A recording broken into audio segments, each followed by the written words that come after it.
And you know we'll go off script anyway, because fuck it. Oh yeah, no, we absolutely will. The script is a guide, like. You know, It's like, there's always room for improv. It's like the 4 books of the New Testament. It's like, you know, that folk just make it up as they go along. Fuck Definitely. It. I'm looking at my hair because I'm. Do you know what? That's very important. Because I'm vain. Okay. I'm going to look at my hair too, because you know what? People are listening in and they want to know that we've got good hair. That's true.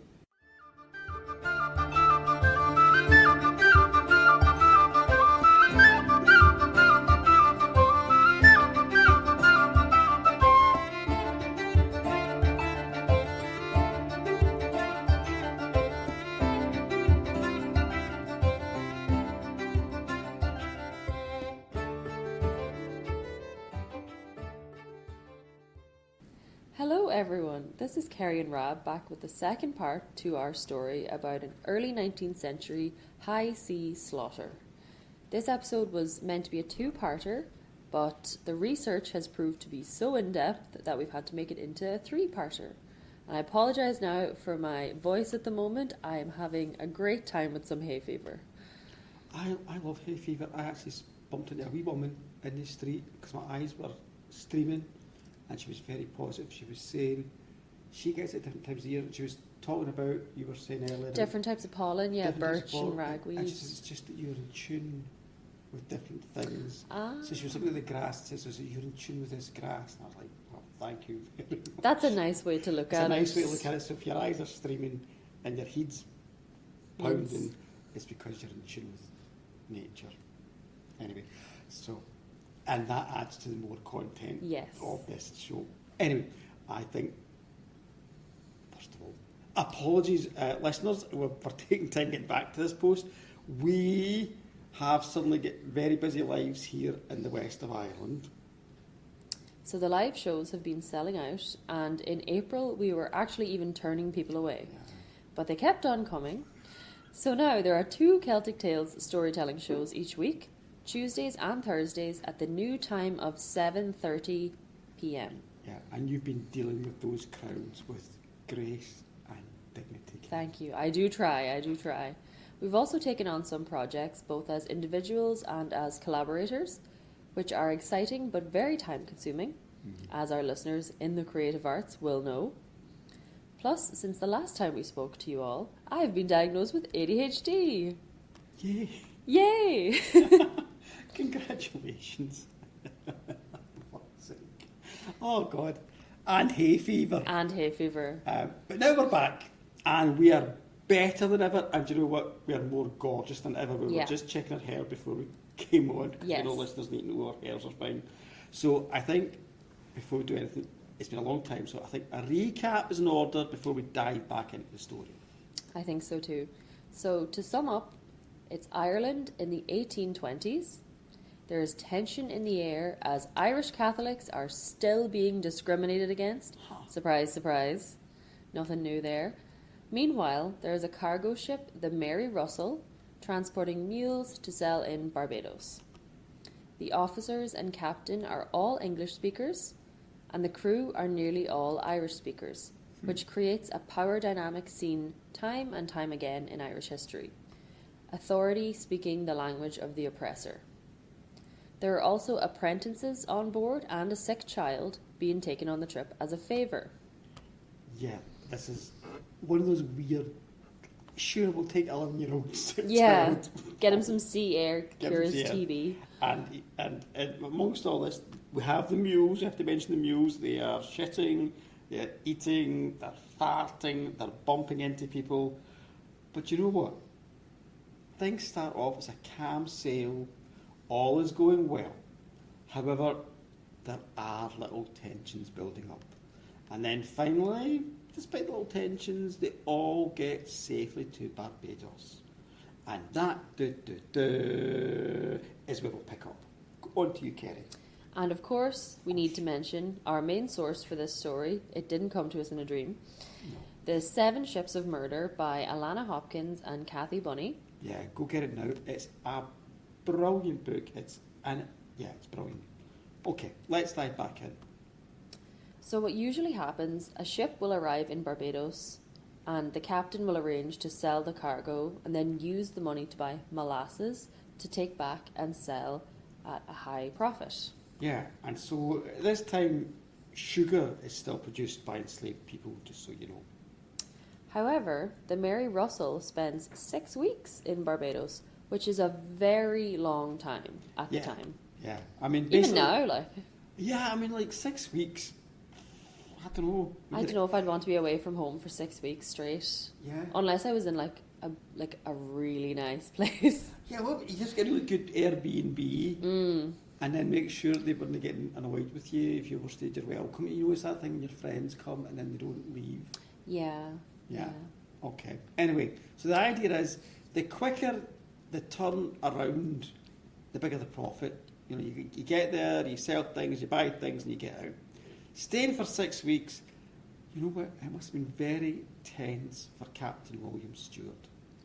And for part of that time, the Mary Russell was tied up beside another ship, the Mary Stubbs. A lot of Marys. A lot of Marys. Which we mentioned in the previous episode. And one of them's going to become Bloody Mary very soon. But Yes. Anyway, yeah. The captain of the Mary Stubbs was Robert Callender. He and William Stewart got on well. They were similar, both Protestant men in their 50s who refused to give alcohol to their crews. However, they did not mind imbibing spiced rum themselves, and I understand that. I'm not sure how much rum Captain Stewart drank, but I can imagine it would have been very easy in Barbados, being bored, to slip into imbibing quite a bit. It is hot. He's stressing about money and profit margins, and at the same time he's having to keep an eye on the ship and the crew. William Smith, the chief mate, took off one evening to go party it up with the locals, which really pissed Captain Stewart off. And I can only imagine, had this happened today, the TikTok videos a drunken sailor would make on a night out with the locals. Oh yeah. But Captain Stewart, he was also trying to be a good person besides his worries and stress. And it's this goodness that caused him to make a truly appalling and fatal mistake. For there was another captain in Barbados, an Irish captain by the name of Captain Rains, and he had lost his job due to alcohol issues. Now, there seems to be a lot of alcohol on the high seas in this story. I'm just pointing that out. Yeah, we're not making any judgment, we're just saying it might be an issue. So the drunken Captain Rains, he was trying to get a lift back to Ireland. Yeah, like putting his thumb out. Yeah, oh my God, He's- thumbing at the side of the road. Yeah, he's got his rum bottle in the other hand. And Captain Stewart was initially very reluctant, which I understand. But then he said, sure, okay. This does make you think, is the decision to take Captain Rains on board indicative of some issue with Captain Stewart? Is this swinging from being really irritable to being really friendly a sign of mood regulation struggles within himself? Yeah. So, whatever the reasons, Captain Rains was taken on board, and in consequence, horrific things happened. So, finally, the Mary Russell loaded up with barrels of molasses, the crew and passengers were all rounded up, the sails were raised, and on the 9th of May, the ship set sail. So, before we get into the events of the journey, we should talk about the sleeping arrangements on board, as this plays an important role in the subsequent killings. So, the part of the ship before the main mast was known as, Rab, I'm going to ask your help here. Forecastle. Forecastle, alright. Yeah, when I saw that in the script, guys, I hadn't a clue how to say it. A lot of apostrophes. A lot of Forecastle. Okay. Forecastle, yeah. So this is where the non-officers lived and hung out, chilled. Do you know what? I read that as non-humans live. But anyway. That would be a very different That story. would be a very different story. Okay. Anyway, to the rear of the main mast, you've got the deck that's stretched to the stern of the ship. And this is where the captain and the officers, they kind of control the ship. You've all seen the movies. They're up there sending out orders. And at the stern of the ship, there's a ladder that leads down to the main cabin. And this is where the captain, his officers, and normally passengers as well, ate and slept. So the Ostlers, oh my God, excuse me. It's okay. The Ostlers, the Mulemen, Timothy Connell and James Morley were passengers, but they slept with the crew in the cramped area beneath the forecastle. Yeah. So, Timothy Connell, James Morley, John Kramer, John Howes, Francis Sullivan and John Keating all lived and slept at the front of the ship. We've got that. Okay. Meanwhile, the officers slept in the more spacious main deck at the rear of the ship. It had windows in the stern section and a skylight above, so it was spacious with good natural light. And so along the side of the cabin were raised platforms, berths, for the passengers and officers to sleep on. And then there was also two larger berths were kind of like enclosed, so they were like small rooms. They were also built in this main cabin. And these were for the captain and the first mate. And I guess the idea is it gives them more privacy, which would be quite a luxury on a small ship sailing for 7 weeks across the Atlantic. I do empathise with having to share your space with somebody long term, because I shared a bedroom with my twin sister for the first 18 years of my life. Oh. And I think our relationship improved massively once we came to college and had our own bedrooms, because you do need your own space. You do? Even sharing a bedroom with somebody, you know, have like someone has a sitting room, someone else is in the kitchen. Sometimes you just want to feck off and be alone. And you can't do that on this ship, and I would probably have gone a little bit crazy myself. So just confirm this message to Kerry's lovely twin sister. Feck off. We're meeting that with love and affection. Okay. Oh no, it's fantastic now. We have our camp own spaces rooms. are just not good. Not good. Yeah. So Anyway. on the return ship, Stewart had his large berth. Chief Mate William Smith slept in the other large berth.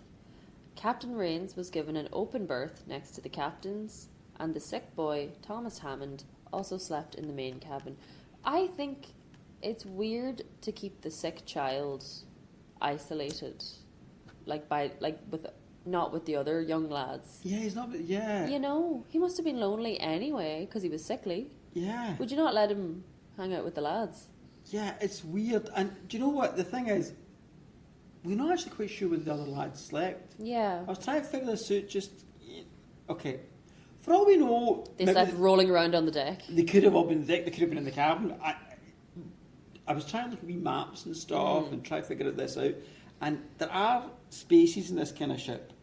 And I'm presuming those spaces might be where the apprentices sleep. And I know there's a half deck beneath the main cabin, I think. And there's an area between the front and the rear called the midship, because it's the middle of the ship. But where they are, We don't know. No.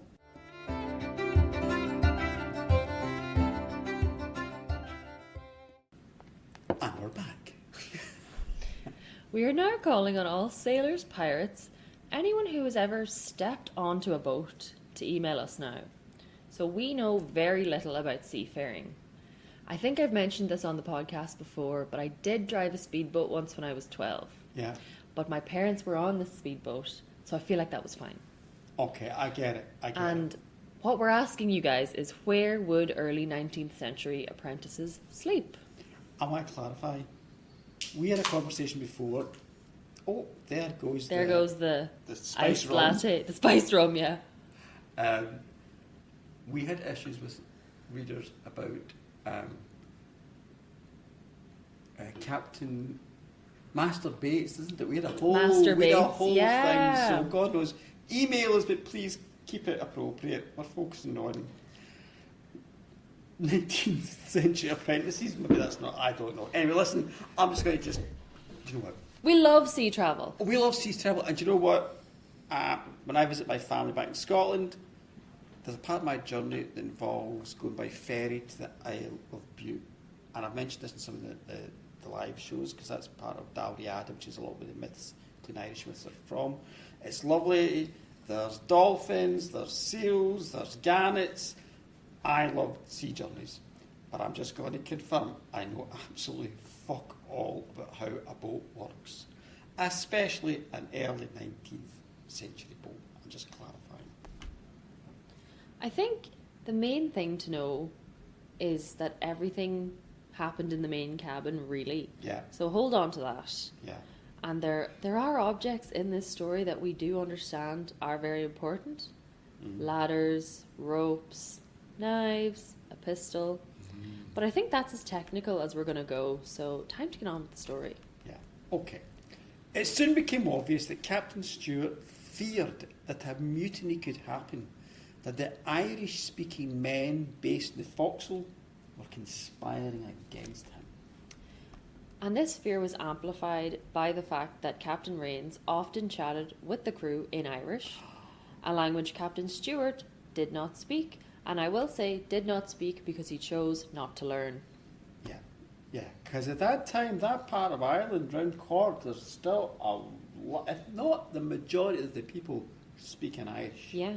I done some research into that as well, and yeah, it's Irish. So you know what, Captain Stewart, besides this, he became troubled by dreams that warned him that he was in danger. You know, and it's just kind of, again, typical. The person who refuses to learn the language of the country he's in is now demonising those who speak it, and he's feeling left out, and then it's creating fears in him, and there's dreams coming in, and it's all just feeding into this thing. And anyway, he decides to share these dreams and these fears with the first mate. So this is good. Yep. We are pro men sharing their fears and worries. Absolutely. Absolutely. However, his Scottish chief mate, William Smith, did not give the most positive response to the captain's worries. No. He did say that he felt there were no worries about the crew. Started off great, though. Yeah, I mean, he was very adamant about the fact that he wasn't worried about the crew, which is great. It was very positive. He said reassuring things about the crew. It was a very much a man looking after another man moment going on there, Kerry, listeners. And you know what? I'm just going to say they might even have hugged. Beautiful. Would have been beautiful. In the movie, if they ever make a movie of this, I would have them hugging. All right, I'm just going to say 10 out of 10 for male support network stuff. Great. However, then Smith, he made an utter balls of things. Yeah. Now, God knows why, but after reassuring the captain, he said something along the lines of, and before I tell you the quote, I will say, I think a lot of people do this, where someone will tell you, I did this silly thing, and then you'll come back to them with like, I did something way worse, and you'll commiserate over your cringe together. That's fine, I think. Yeah. It's like, oh, I called someone by the wrong name. Oh, I thought I was waving at someone, but it was actually the guy behind. Yeah. That thing, that's fine. Yeah. But this was, hey, you think your dreams are crazy? Let me tell you about real crazy. I once murdered a guy and got away with it. Now that's crazy. Okay. I'm just going to say, I do not think this revelation helped the captain. Okay? It did not help, which is, yes, this might seem strange to some listeners, that finding out that your body man person support group is actually a murderer, but it did not help. So now the captain, he's worried about Irish-speaking potential mutineers, and now he realises he's got a fucking psycho killer Scotsman on board. I guess I will say, what is life without a friendly Scotsman with a deep, dark secret? I wouldn't know. Anyway, Captain Stewart decided he did not want a mad Scotsman sleeping in the berth next to him, and I understand this. So he made Smith go sleep in a little cramped kind of underdeck beneath the main cabin. And then the Swede, William Swanson, he was given the enclosed berth next to the captain. So Captain Smith's fears were growing. He became so sure that an Irish language mutiny was brewing on board that he ordered one of the sailors, Frank Sullivan, and one of the ostlers, Timothy Connell, to sleep outside his berth. He also began carrying equipment that he could use as weapons, including a harpoon, an axe, and a crowbar. Huh. He also had this instrument called a grains. I hope that's the right pronunciation. It might not be. grains, which according to the book is something that looks like a trident. You know, one of those big three-pronged fork weapons that Poseidon, the god of the sea, uses to create earthquakes and storms and all this. And it's at this point in the story that, whoa, you know, myth, sea myth, and the reality of the moment, they're coming into collision. Whether it almost feels like there's otherworldly forces beginning to impact on all those who are on board this ship. Because a captain at sea is the nearest thing to a living god. And like the ancient gods, his mood can be very fickle. He can protect and he can destroy.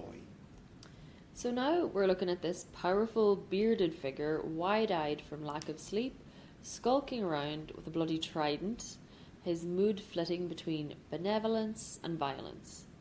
And nobody can do anything about it because legally he has absolute control over the ship. There are no HR complaints allowed on an 1820s cargo ship. No. So Captain Stewart's paranoia intensifies to such a degree that after calling Rains out for speaking Irish, the captain then destroyed his own charts and logbook and destroyed his own navigational instruments. And now the crew relied entirely on the captain's skills as a navigator and his memory as to where they were on that vast ocean. For he destroyed all the records and all the ways of them figuring out themselves. So he, the crazy captain, he alone could get them safely home. It's like a really dramatic version of when one of your friends has a driver's license. So everyone has to be really nice to them, to be like, hey, do you want to drive us to this thing later? You're invited. You know, you have to be, not speaking about anyone in particular here, but you have to be extra nice to them so you can get a lift. Is this back to your sister? No, actually, she doesn't have her license yet. But does she have a trident? God, I hope not. Okay. I'll have to check. So basically, he did this incredible, dangerous, and destructive act in the main cabin in front of William Smith, the murderous Scotsman. A great idea to piss him off, first of all, and Captain Rains, the Irish speaker, and one of the apprentices, John Deeves. So the act was also witnessed by the invalid boy, Thomas Hammond, who was in his sickbed in the main cabin. He's having a terrible time of it. He's bored, he's ill, he's not able to hang with the other lads, he's watching this guy go crazy. Do you know what? If ever there was a time you actually needed an iPhone for a teenager, which I know is not good for you, but this lad could have done with just going on TikTok and avoidance of everything would have been very good for him. That's so true. Yeah. I think a lot of big historical events wouldn't have happened had people have the technology they have now, because everyone would have just been rotting in their bed. They've been rotting in their bed, waiting for somebody to actually do something and then post it. Yeah. Anyway, after this, there's a brief pause in this building madness. There's this building and building, but it's a brief pause. And then after this pause, things will escalate very fast. The brief pause was that another ship was sighted, the Mary Harriet. Another Mary. Travelling from New York to Liverpool. Captain Stewart signalled the ship and it came alongside, and Captain Stewart and two of the crew went onto a small boat crossing over to the Mary Harriet. There they picked up beef and pork to add to their supplies on the Mary Russell. But this was not all that was collected. For unbeknownst to his crew, Captain Stewart also borrowed a pair of pistols. So is it a pistol or a pair of pistols? Do you know what? Is it two guns or one? That's what I'd like to know. It's like a pair of scissors. Yeah, or like a pair of trousers. It's one thing. Oh, yeah. Yeah.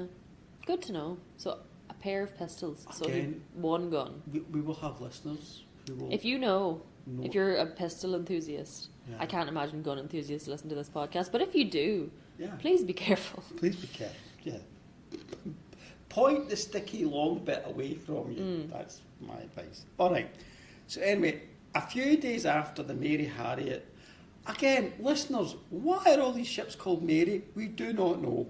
Somebody knows, tell us. All right.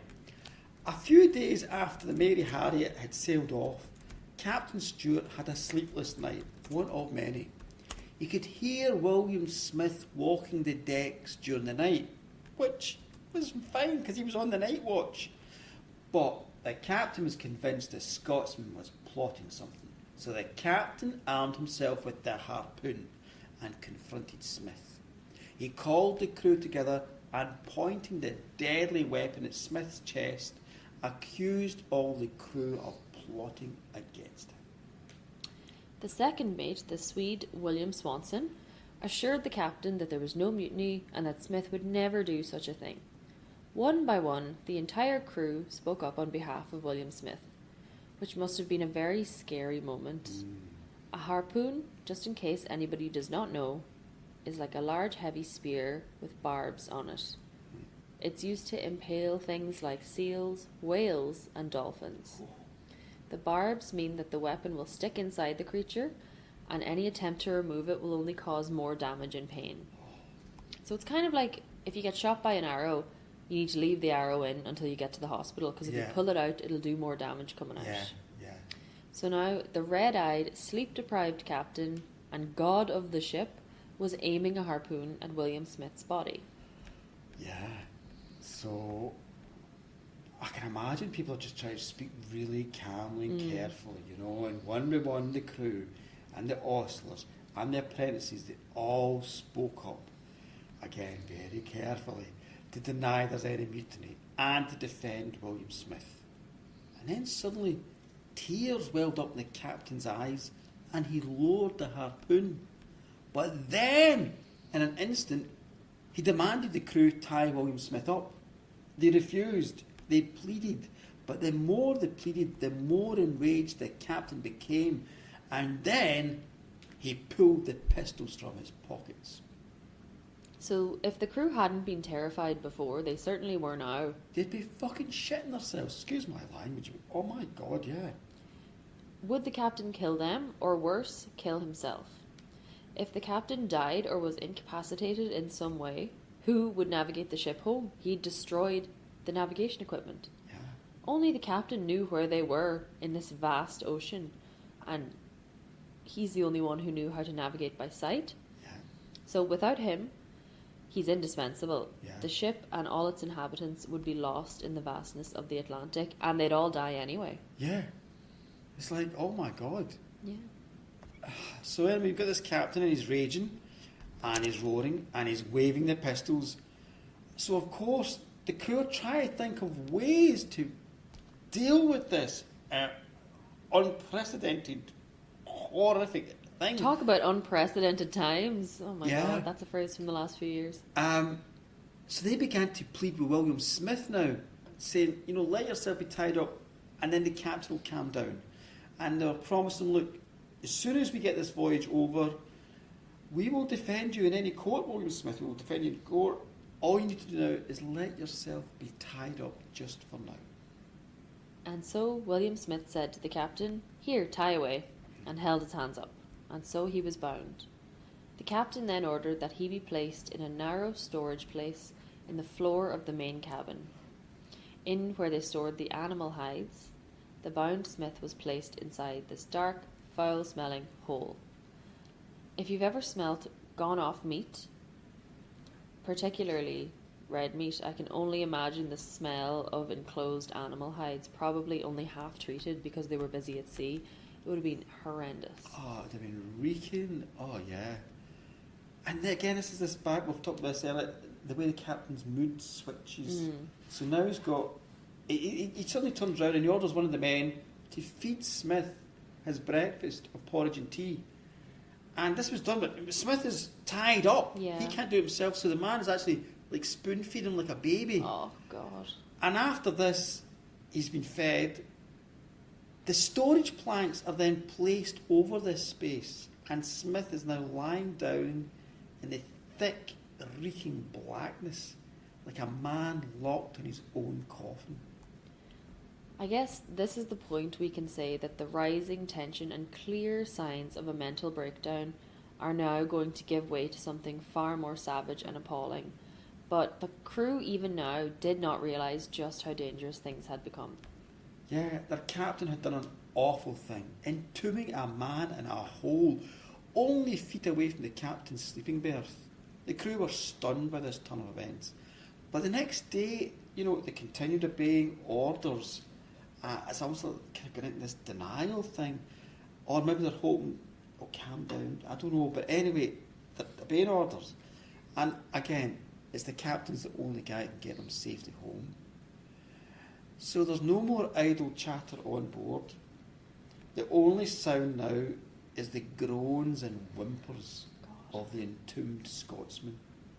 So, I guess after this and after realising just how unstable Smith had become, Captain Rains moved his gear. Captain Rains. My mistake. No, it's okay. Captain Rains moved his gear out of the main cabin and moved towards the forecastle where the rest of the crew slept and lived.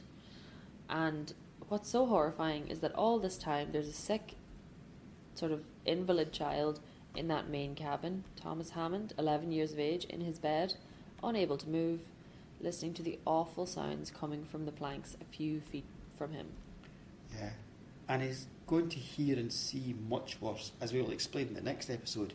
But for now we will finish with one more terrible event that young Thomas witnessed. Because he saw the captain bring the 3 apprentices into the main cabin. And then he took them into his own private berth. And though Thomas could not hear exactly what the captain was saying, you just hear the sounds there. When the lads left the cabin, they could see how scared and upset they were when they left the captain's private room. And they had every reason to be scared and upset. The 3 lads, Henry Richards, aged 12, Daniel Scully, aged 13, and John Deves, aged 15, had been forced at gunpoint to sign a confession to their part in a planned mutiny. Then, having, air quotes, confessed, they had to swear absolute loyalty to their captain. And remember that this all took place a few feet from that awful hole where William Smith lay bound in the dark, groaning and moaning from fear and thirst. Yeah. Do you know all this horrific stuff, it reminds me of some of the appalling tales you get from cults, like, the Jonestown massacre in the 1970s. So Jim Jones, and I'm presuming all listeners know Jim Jones, but Jim Jones, he used false confessions to bring followers under his control. He also used threats of violence, but he mixed this up with positive affirmations. He could make you feel good, great even, and then at the same time he could humiliate, shame, and mentally break you. Another similarity is that cults isolate people from the wider world. In this case, you could not get any more isolated than being in the middle of a vast, unending ocean with no land in sight. I think I might have that phobia of being in open water with no sight of land, because that would scare the absolute shit out of me. Yeah. So now the captain, through threats, lies, isolation, positive affirmation, and his actual legal status as captain, had created his own private security detail of teenage boys. Yeah. And in the next episode, because this is building up and building up and building up, and there's enough here for folk to just take time and think about this episode before we get into the next one. In that next episode, we'll discuss how he uses the apprentices and the awful things that are going to happen in that main cabin. So yeah, stay tuned for more grim, gory tales from the 1800s. Hope that wasn't too depressing. Oh my God. Yeah. So I think we need to take a moment. Let's chat about happy things. Happy, nice things. Any happy, nice things that have happened to you apart from the hay fever and all that? Yeah, that's it. I'm about to yawn now. Pink was playing in Dublin. Pink was playing in Dublin. Yeah. That's so random. She's flying all over the place. Yeah.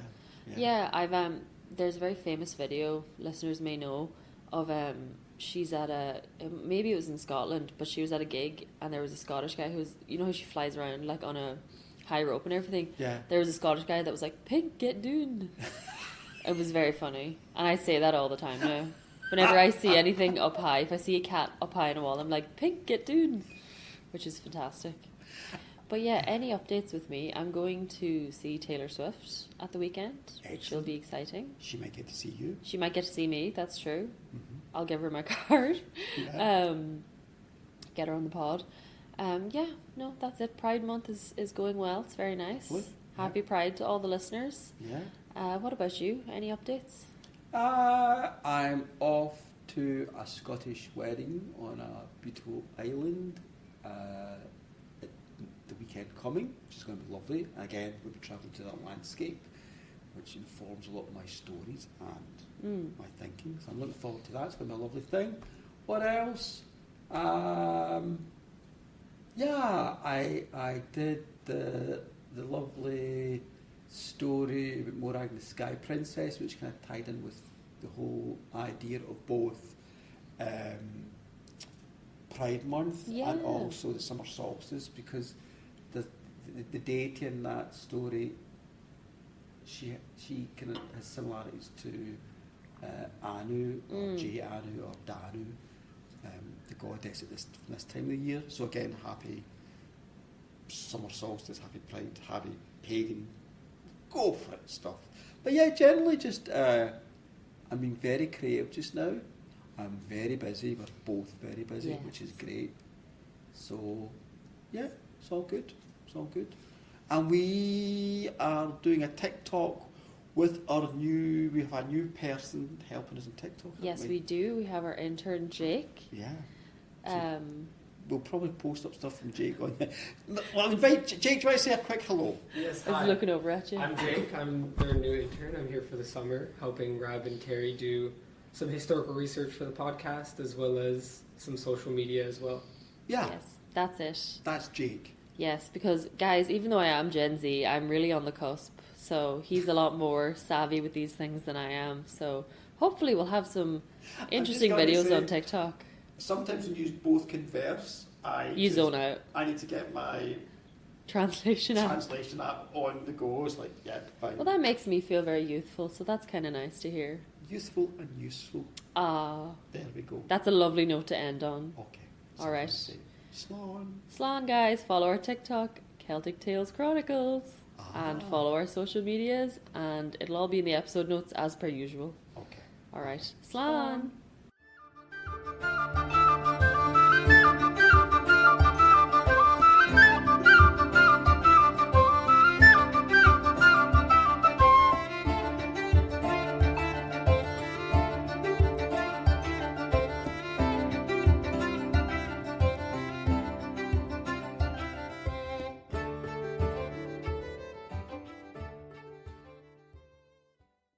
The Celtic Tales Chronicles is written, hosted, and produced by Kerry Graham and Rab Fulton.